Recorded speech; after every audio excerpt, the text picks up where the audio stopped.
If you think you've seen betrayal, wait until you hear what happened the moment I asked my wife one simple question. How could you? That question wasn't planned. It slipped out of my mouth the second my world cracked open. And when she looked at me with those innocent eyes and asked, how could I what? I felt something inside me break. Because I knew what I was about to show her would destroy the fake reality she had built. And trust me, when she saw the photos, the truth didn't just hit her. It crushed her. I asked my wife, and how could you? She asked, how could I what? I showed her the photos and she cried. It all started 3 weeks before that moment. She had been acting strange, too cheerful some days, too distant on others. I tried to ignore it, convincing myself I was overthinking. Marriage goes through phases, right? But then came the small lies. The late meetings, the sudden need for space, the phone always face down, always silent. I wanted to believe her. I really did. But believing someone who's hiding something feels like walking, blindfolded toward a cliff. The day everything changed was a Wednesday. She told me she'd be late because she had a big project at work. Yet, when I called her manager to let her know she forgot her lunch, her manager said she'd left early. That sentence didn't feel like a knife. It felt like confirmation of everything I had been afraid of. Still, I stayed calm. My father always said, before you confront someone, collect the truth. So that night, after she fell asleep, I reached out to someone I never imagined needing, a private investigator. Not to spy on her out of jealousy, but to protect myself from the lies I feared were becoming too real. Within 2 days, he called me. I think you should come in. Those words said more than the evidence itself. He handed me a small envelope. Inside were photos, dates, times, locations. Nothing inappropriate, nothing explicit, but everything damning. There she was, laughing with someone she once called just a friend, sitting too, close, whispering, meeting, him after work. The kind of closeness that tells a deeper story no photo needs to spell out.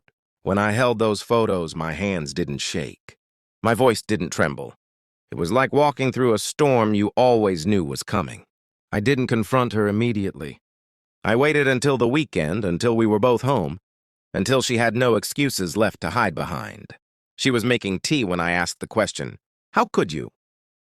She froze, then turned slowly. How could I what? She said, confusion or an act of confusion covering her face. I didn't answer. I didn't yell.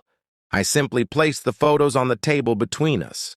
Her eyes landed on the first picture, and her knees almost gave out.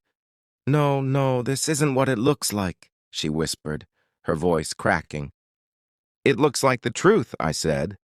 She grabbed the photos with shaking fingers, staring at them as if staring long enough could erase them.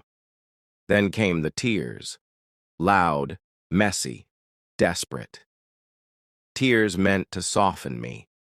To make me feel guilty for asking questions she forced me to ask. It's not like that, she cried. I swear nothing happened. I know nothing happened, I said. But you built a whole world behind my back. You shared things with him you stopped sharing with me. You lied, again and again. Her silence told me everything she wasn't brave enough to admit. For years, I had been carrying our marriage. I worked double shifts. I handled the bills. I supported her dreams. And she repaid that with secrets, with another man's smile, another man's company, another man's attention that should have belonged to the person who stood by her through everything. She tried one last time. Please, don't leave. Let's fix this. You should have fixed it before you broke it, I told her.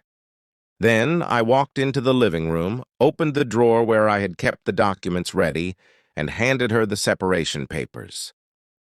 Her face went blank, like she finally realized this wasn't a dramatic moment she could cry her way out of. This isn't revenge, I said quietly. This is me choosing peace. She cried again, this time not from guilt but from fear, because the comfort she took for granted was gone. That day, she didn't lose a husband. She lost the one person who actually cared.